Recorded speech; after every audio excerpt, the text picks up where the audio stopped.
Hello dear children, welcome to the ICT class.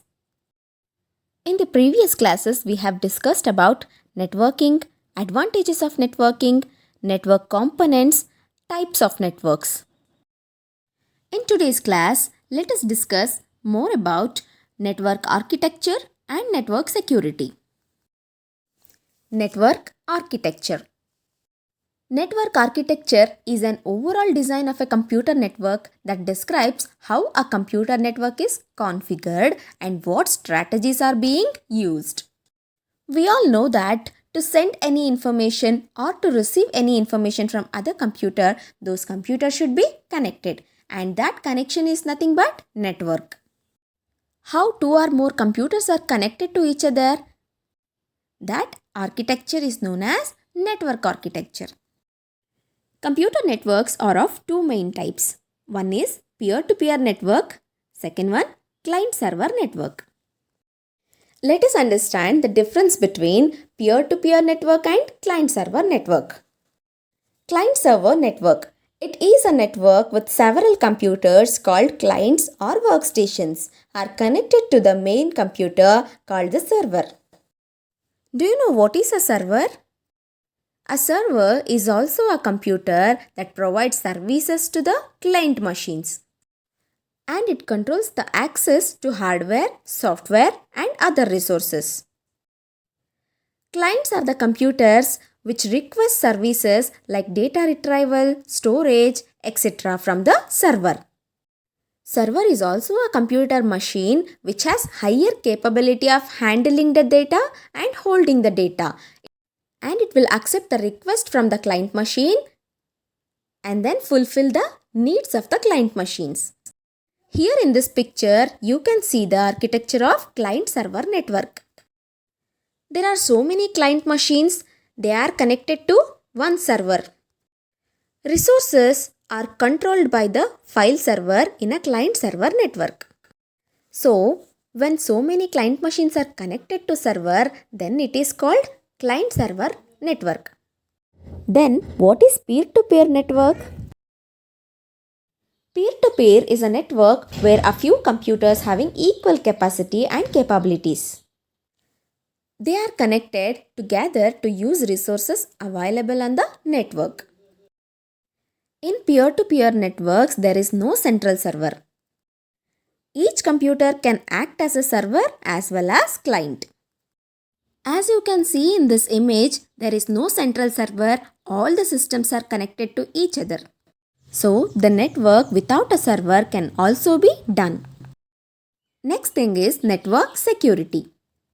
The most important aspect in computer network is data security. Since many users are accessing the same data, so you must ensure its proper security.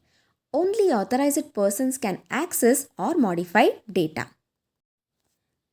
If any person is working in any organization or company, not only hard work is important, but also a smart work. We should ensure the security of data of that organization. How to secure data? We can secure the data by locking it. After, if you want to use it again, we can open it with a password. Why we should set the password?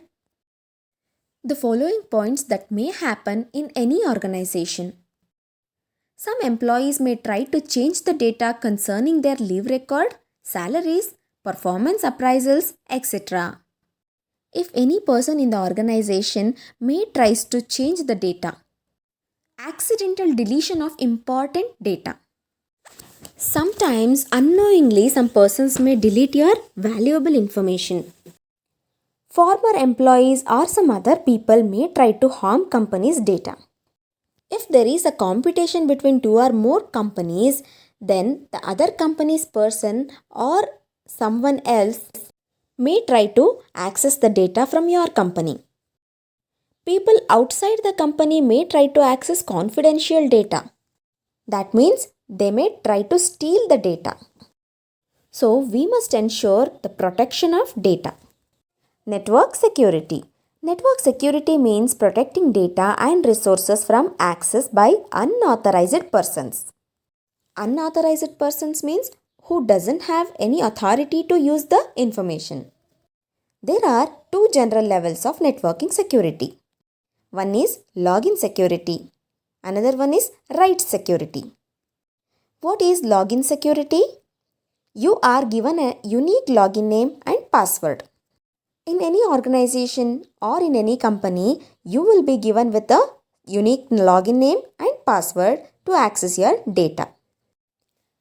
That login name and password is like a key to open your system. So their data protection can be happen. If any other person wants to access the data, they won't be having login name and password. So they can't open it. Then what is write security? Based upon your username, you are given rights like read-only access or read-write access or no access at all. Imagine that some valuable informations are there in the file and that can be accessed by everyone in that company. Unknowingly, if any new employees may erase it. If that person has been given with the right security of read-only access, then they can only read the file, they can't delete it. Only the manager of the company can be having all the rights. So this right security can save the information. A combination of rights can also be granted to the same user for different set of data. So children, I hope you have learnt many things about networking concepts. Have a great day.